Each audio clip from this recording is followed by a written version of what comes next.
Nigel Phillips, editor of ExecutiveSurf's, and I'm in their London offices with Matthew Hill.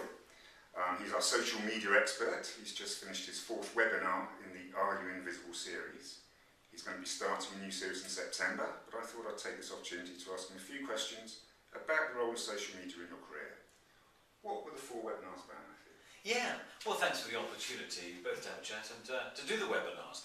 We worked on 4 with an audience all around the world, and it was really taking candidates who wanted to progress their career externally or employees who wanted to build their brand internally. So we talked about going from invisible to visible. We talked about people's rightful paranoia around security, so what you don't want to appear on the web, and visibility, so what you do want to do, so developing your brand. Then we looked at developing the perfect pitch, which was about defining who you are, getting a coherent and flowing answer to that question. And finally, we've just completed the idea of self-knowledge, so looking at some tools to really understand who you are and therefore who other people are, so that you can relate to them in more of a constructive way. So that's been fun. Okay, great. Well, I suppose we're looking at how important social media is to people's careers. So what social media would you recommend people use? Very good. The number one, certainly in the UK, is LinkedIn. It is the professional's best friend. It is the trusted network, but beyond that, so it's qualified and quantified and policed, it's being used. There is a revolution going on, so it's becoming a very significant part of the recruitment and business getting proposition. So you've got to have a dynamic profile on LinkedIn, and there's more functions that you need to be using as well. Sounds a bit advanced. What would you recommend for a beginner? Okay, well, we say advanced. To register on all of these, if we take Facebook, if 620 million people have managed it, it's less advanced. Or these blog sites, Posterous, the blog site, you literally send one email, that broadcasts you, and that sets up your membership. So the technical side, literally put in your contact details, which you want, we'll talk about that maybe in a moment, put in some identity statements, your favourite stuff, and a photograph, a JPEG, which you could resize on a PC, on a Mac, and pop that there, and you're ready to go. Join a discussion group, answer a clever question with a clever answer, and you've started your media career. What about security? A lot of people have concerns about security. Face recognition, for example. I am on their side. The worrying side is getting a lot of press, I think, is valid criticism. Facial recognition, scary implication. You go on a mate's stag night this year, you don't get a liver transplant in 20 years' time. Your insurance premiums go through the roof. I don't like it. We've got these Google applications which are very much search-based. What you search for last year dictates the advertisements that you get access to and the search results you get. There's a suspicious idea. My one I can't understand. TripIt, you use TripIt to tell them when to burgle your apartment. Can't get it, doesn't work for me.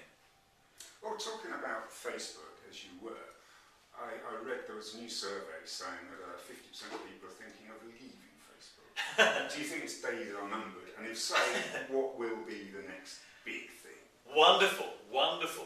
Facebook, yes, so Facebook does another cheeky thing with privacy settings, with facial recognition. There is a rightful backlash and some anger and you naughty boys, and it's all Big Brother and privacy, and they're right. So I think it's probably on the back of that. We can't. We are prisoners in a country, a very large country, the 3rd largest country in the world. Population is the Facebook population. India and China are the only ones that beat that. Facebook meets our fundamental emotional needs for security, for variety, for meaning and significance and connection, for group membership. It meets our needs. We are addicted to Facebook. And the generation coming up, my kids are 12 and 14, obviously the 12-year-old is not on Facebook because it's 13, they live by it. And as they come into the job world and the corporate career world, there are some other applications. It's going to be part. They're going to take us with them. By the way, my son is on YouTube with a couple of his singles, and all his kids are saying, all his buddies are saying, "Love the single. Sorry, I didn't pay for it. I ripped it off." Think about it when those 14-year-olds are part of the corporate world. There is a moral implication going to come to us. Well, that brings me to a question I wanted to ask about monetization. How do these social media networks make money? Okay, they are changing the model. Do you remember the bad old days of a dial telephone and calling up prospects, cold calling prospects, or spam email? So we all have our telephone preference service, we have our postal preference services, we have other things which are regularly closing clunky mass market communications.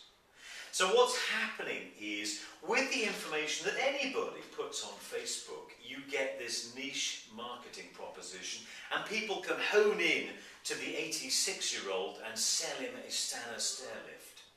It is getting so precise that the advertising power of this broadcast of this laser beam accuracy has got to be worth a massive premium. Sounds a bit big brotherish.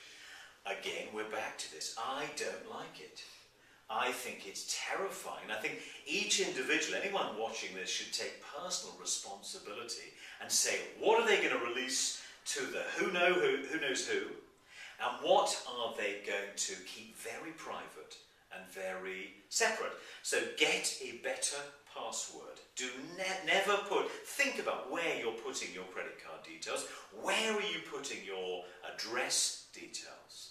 And location. I travel all over the place. I no longer do my travel snaps. I was in Hamburg yesterday. I don't put my travel snaps when I'm there. So I might post that today when I'm home, so don't burgle me.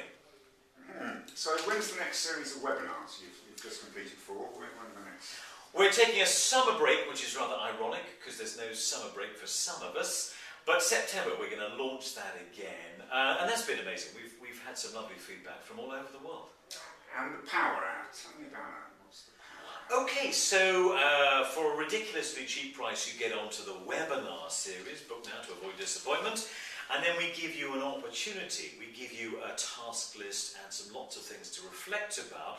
So we expect you on your own to take some concrete stuff. You talked about the first steps.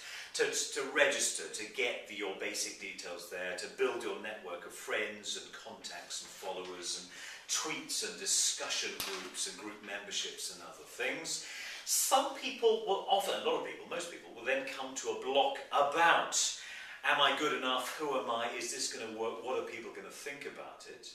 And so people then are forming, needing some career coaching, some interview advice, some analysis and appraisal, some specific measurements. So the MBTI is offered by ExecutiveSurf's, and we're using that as a useful tool for people who want to take it quite a long way further, and we offer that in a number of languages.